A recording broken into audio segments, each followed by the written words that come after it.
Guys, gals, in this video, guess what? Leachii, I made this video on them. There's eggs.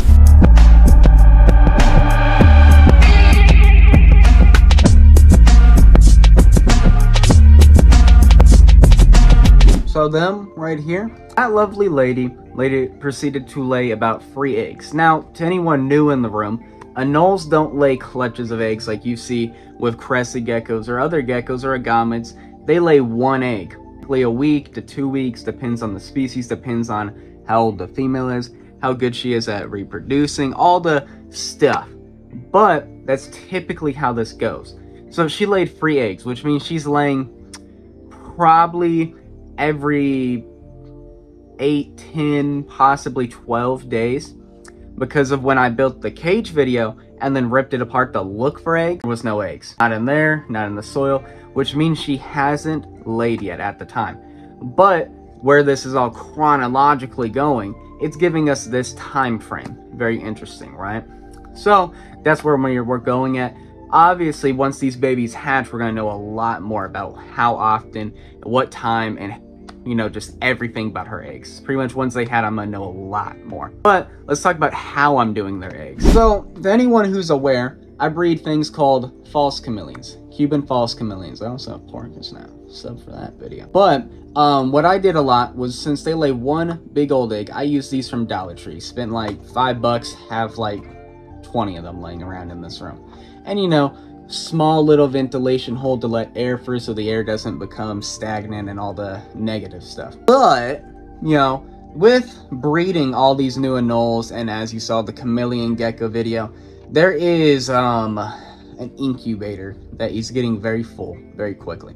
So this, as cool and groovy it is for having a couple babies, well, this, no more of just, you know, I'm not struggling. No more of just putting some hatch right or perlite in there, keeping it moist. Egg, close it, check it every couple days to add new air, make sure it's still humid. Check, you know, obviously more when the egg is about to hatch. But this is going out of style here because there's a lot of eggs. Here, let me fix this for y'all 1 second. Now, as you see, I got the purple forces on, dyed on myself, and wear those X's on, rep the Royal Anoles brand. And right there, you have 3 eggs, and now I'm getting the hatch right. The guys in the back, hatch rate essentially is just think rocks that hold water. And, you know, they darken up when they're wet, and they darken to this color when they're not. Let you know if they're good for your eggs still. Now, I got y'all with a little bit of a better view of what y'all thinking. Now, just listen to this. We did an ASMR. Anyways, look what I'm doing now. I'm misting it, which is gonna, you know, giving it the water. As I mentioned earlier, it darkens up, and you're gonna know that it's good for your egg still once it's this color. Also, when it's like all the way for not kind of like this patchy, what you're seeing now, but like this.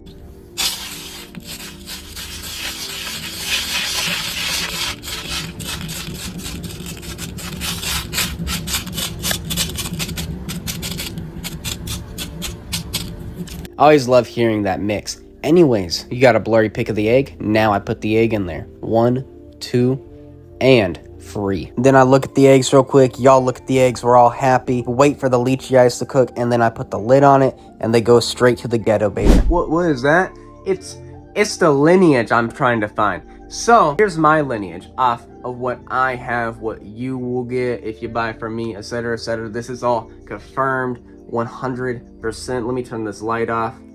Yeah. So, oh, it's on blue light. So, those guys wondering, if you buy from me, here's your starting point. I'm your starting point. You're lucky if you say so. Now, who did I get them from? I got my proven pair of Leachii from Blackstone Exotics, aka the Reptile Lagoon Zoo in here in Texas. Lovely people, got some cool stuff. I want to go. I want to see this Komodo dragon soon, hopefully.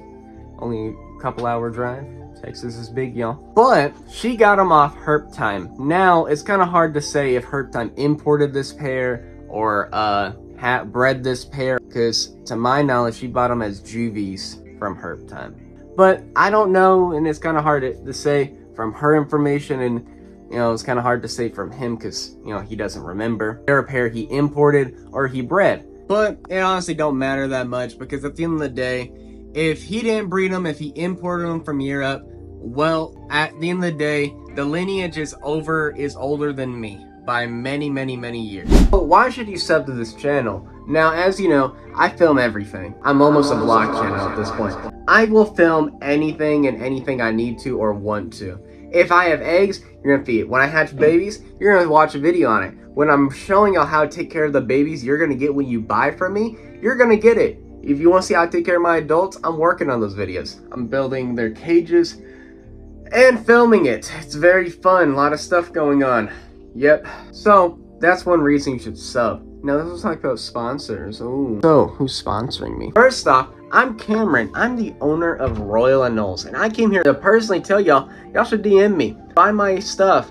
Talk to me about your dreams, passions, your other weird things. I breed herps, a whole lot of anoles and chameleon geckos. That's about it. So yeah, there's your sponsor. And then the other sponsor, Semi-Aquatic Exotics. Now, what is this guy doing? Well, he also breeds stuff, but frogs and toads. He's like me, but frogs and toads.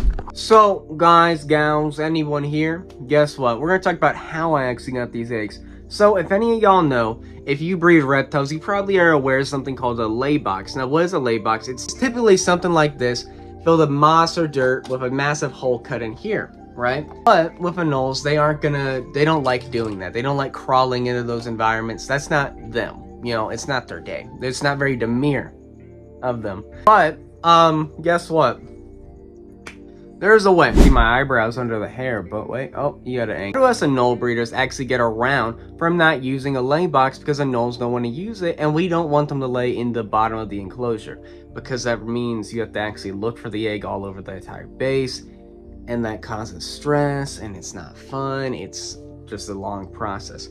So, one way is this. We call this the flower pot. Why is it called a flower pot? It's because, well, it's a flower pot. It's, you know, you put a plant in it. But why? Because when you fill it up with soil, you're obviously going to keep this moist for the plant. And guess what? It's going to be deep automatically, sometimes deeper than your own soil.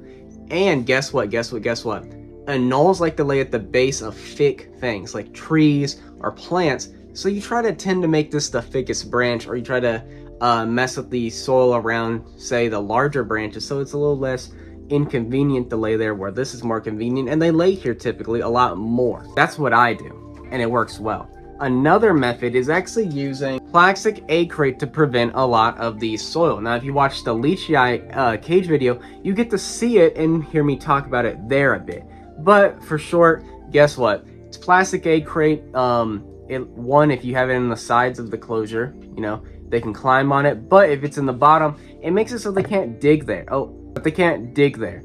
And if they can't dig there, they can't lay an egg there. Now, if you don't want to cover all of it, because then that could be an issue called egg binding, egg bound, all the negatives. But, you know, if you prevent enough of it and they have this soil and then this, they're going to be more likely to pick that spot. So, yeah.